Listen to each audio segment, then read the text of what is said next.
Hello there, this is Matt Curfman from Richmond Brothers. Thank you for tuning in for the Matt's Minutes edition of December of 2019, closing out the whole calendar year. Welcome to 2020. I hope all of you had a safe, fun, and relaxing holiday and got to spend some time and reconnect with close friends, close family, and are ready and excited for the new year. So as we kind of wound down the fourth quarter of the year, many of you may recall, even though it seems like forever ago, the fourth quarter of 2018 was rather tumultuous and very volatile, and really that meant really big declines. So the end of 2018 brought a lot of nerves. The end of 2019, I think going into it, people were nervous that it was going to repeat. But by and large, when you look at the broad markets like the Dow Jones, the S&P 500, even the broad bond index, which would be aggregate corporate bonds, the market in general ended with double-digit returns for the year. So, that kind of resonates with the equity portion of all of your portfolios, not the whole portfolio, just the equities. And then when I use the word bonds, that tends to fall under the fixed income category. So when you look at your monthly snapshots, if you have bonds in your portfolio, it would say fixed income. That's the category also. We're not looking for huge returns there, more just relatively stable, low yield, safe, and liquid. But those two sectors did rather well, and obviously guarantees, fixed annuities, things of that nature, set up some downside protection, if you will. So as we move into 2020 and we wind down the year, certainly we would take a repeat of the 2019 year, and I'm sure all of you would as well from a return standpoint.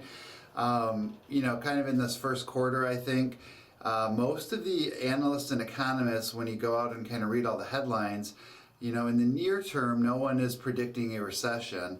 The Federal Reserve last year lowered interest rates, which made money cheaper. Economically, things are still growing. GDP is still positive. There is still no outcome on U.S. and China with tariffs and trade wars. That will probably continue through the end of this year and probably through the presidential election cycle. Not to get political, but I'm sure presidential elections this year, come November, will add some uncertainty. As we get into this first quarter and come back a few months, in March, usually it's early March, is when we'll have Super Tuesday regarding the elections, and maybe we as a society will have a more clear picture of who are kind of the front runners towards the presidential campaign. And we'll kind of want to wait for that before we say, hey, do we want to make any adjustments or changes to our current strategy and plan that we've discussed with all of you. So I think as we move forward with some positives in the equity market, the goal is still to take individual stocks that are in risk-alized language, maybe a 95 to a 99 risk level, continue pivoting down to broad indexes like the QQQ fund. And then from there, as those do well, we want to keep skimming from that risk level of a 75, maybe down to a 20, and that's where you'd start to see some additional liquid fixed income holdings. For some of you that are underexposed with safety nets like guarantees or fixed annuities, that's something we'll revisit with you individually.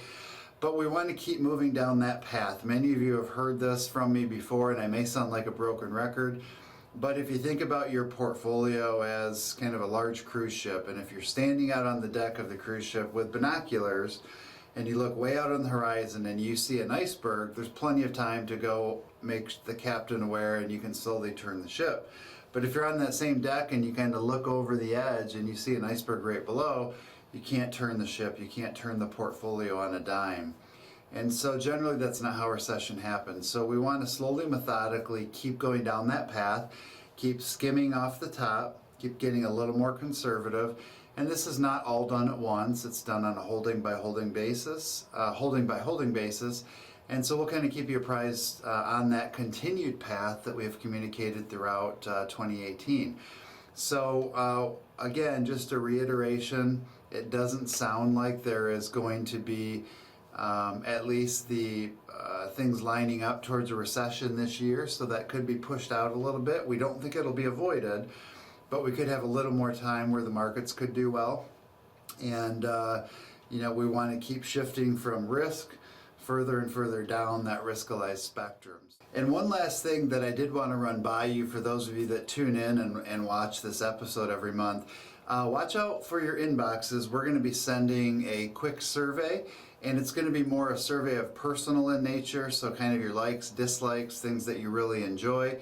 And it may seem odd that your financial advisor is asking these things, but we want all of our team here at Richmond Brothers to better know who all of you are rather than just working behind the scenes on an account number. So thanks for filling that out. So with that, welcome to 2020. We're grateful to have the opportunity to serve all of you.